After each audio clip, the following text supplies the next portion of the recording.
Welcome back to Speaking with Confidence, the podcast that helps you build the soft skills that lead to real results.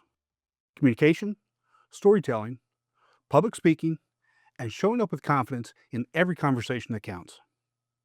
I'm Tim Newman, a recovering college professor turned communication coach, and I'm thrilled to guide you on your journey to becoming a powerful communicator. Make sure you hit the subscribe button so you never miss an episode. In the most recent episode, I spoke with Kirk McCarley. He emphasized the importance of listening as part of the communication process.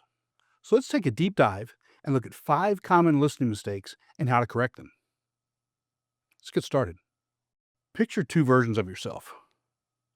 One who zones out during conversations, and one who listens with full attention. Which version do you think gets better relationships, better opportunities, and better results? The good news is you can become the second version by fixing these 5 listening mistakes. Let's break them down. No fluff, just practical steps. Mistake number 1, planning your response instead of listening. You ever catch yourself so focused on what you're going to say next that you miss half what the other person just said? Yeah, we've all been there.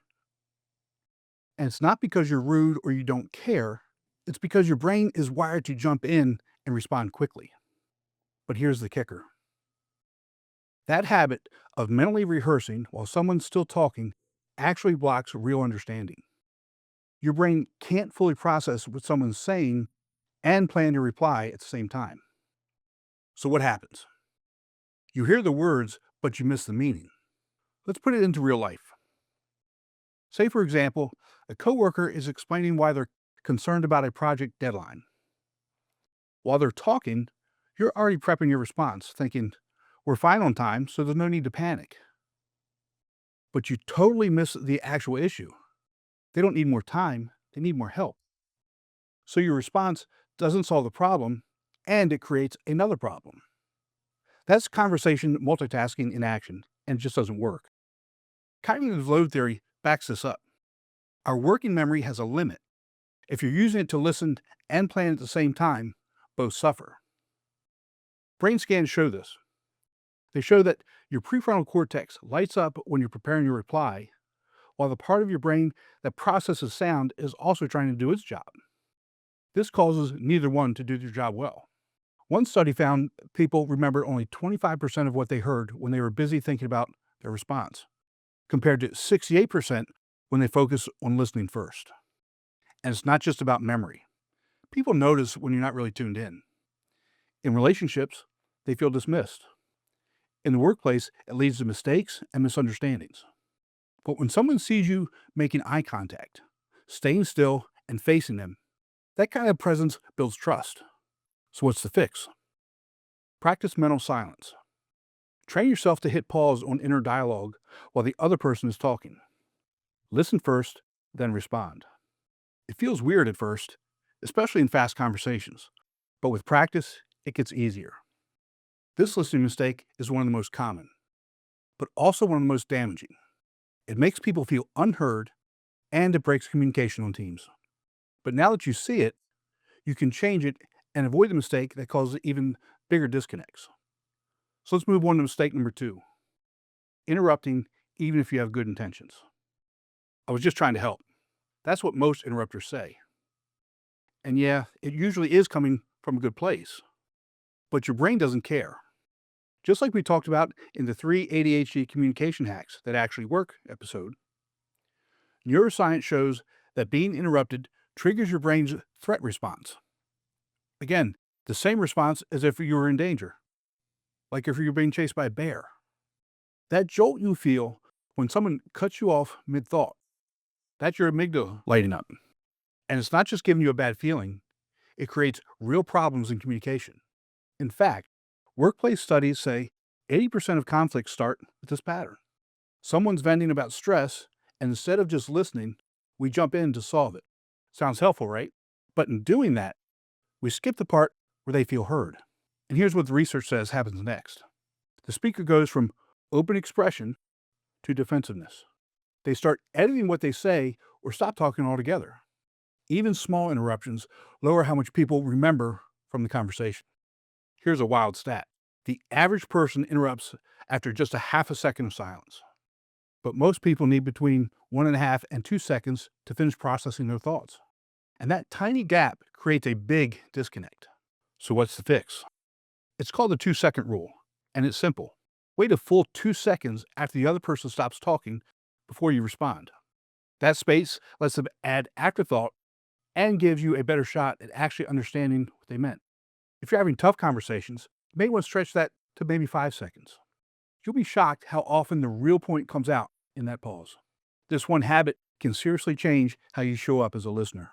Managers who pause just a bit longer score 30% higher in leadership ratings. In fact, one tech company found that teams with non-interrupting leaders solve problems 22% faster. And it's not just about words. People pick up on your body language too. Leaning in, sucking in a breath, those little signals make folks feel rushed. So next time your partner says, "I'll finish quickly," check your posture. You might be accidentally cutting them off without even saying a word. Here's a challenge. For the next 3 days, keep track of how often you interrupt, including the sneaky little ones like, "Right? So what I was thinking is," you'll probably underestimate yourself by a lot.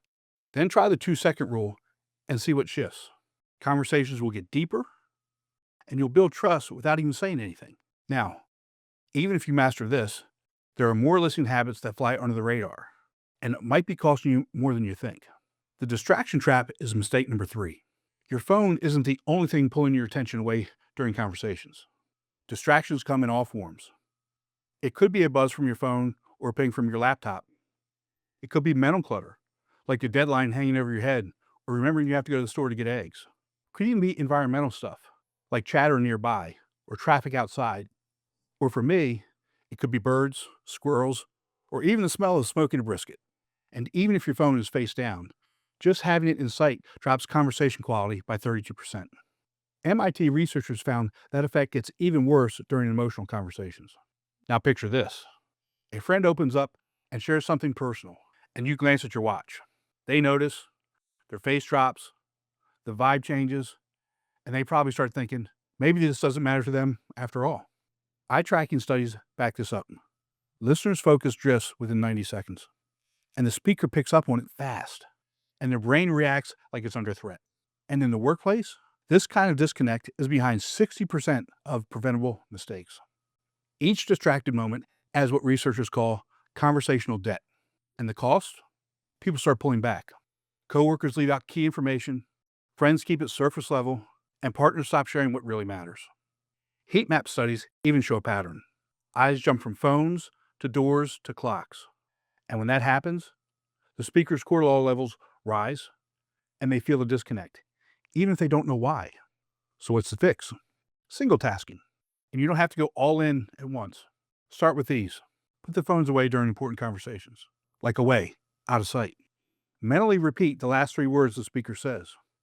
It keeps you anchored.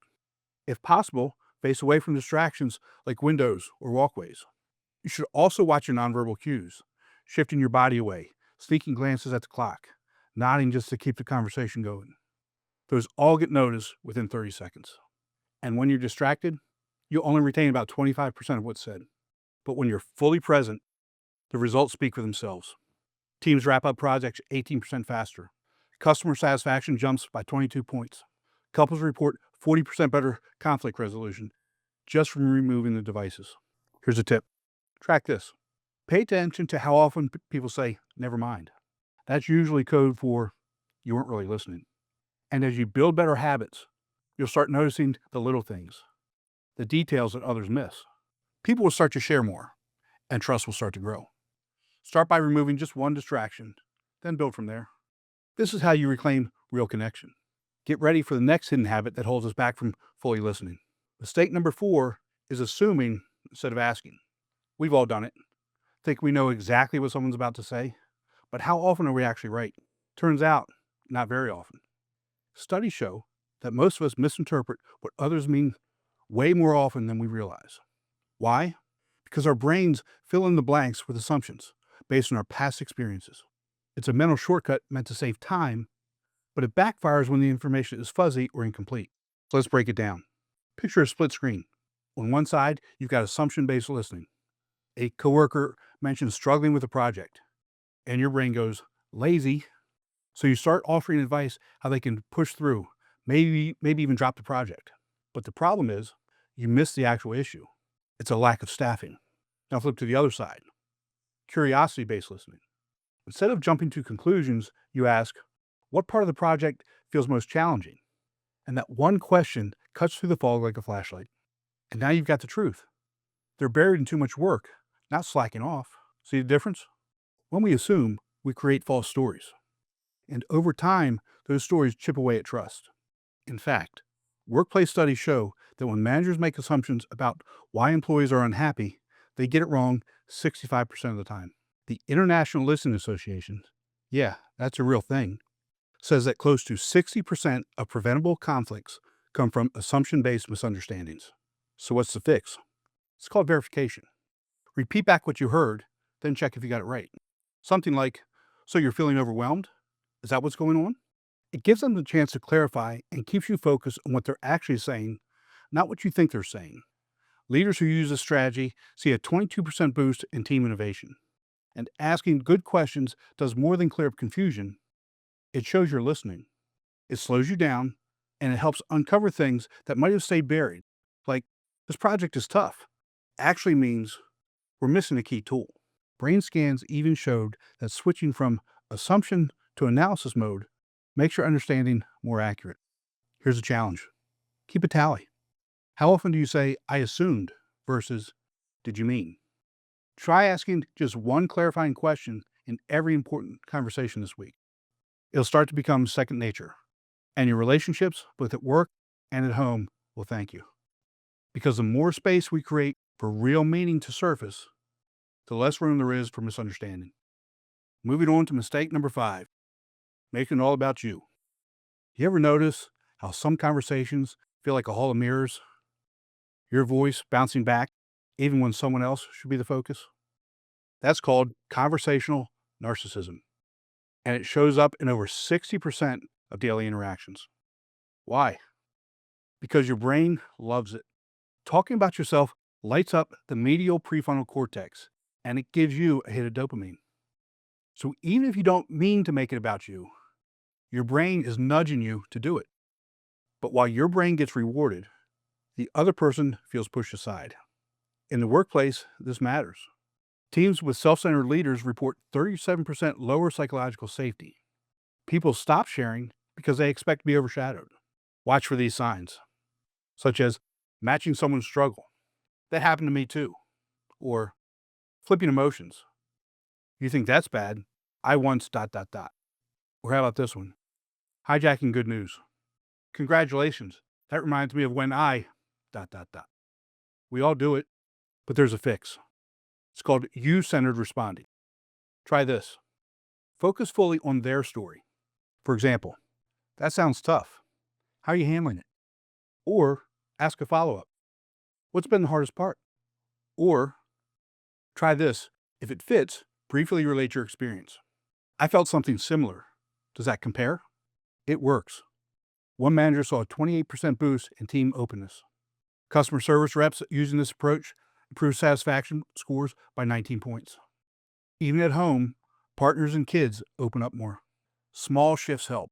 Swap, I know how you feel, for help you understand what that feels like for you.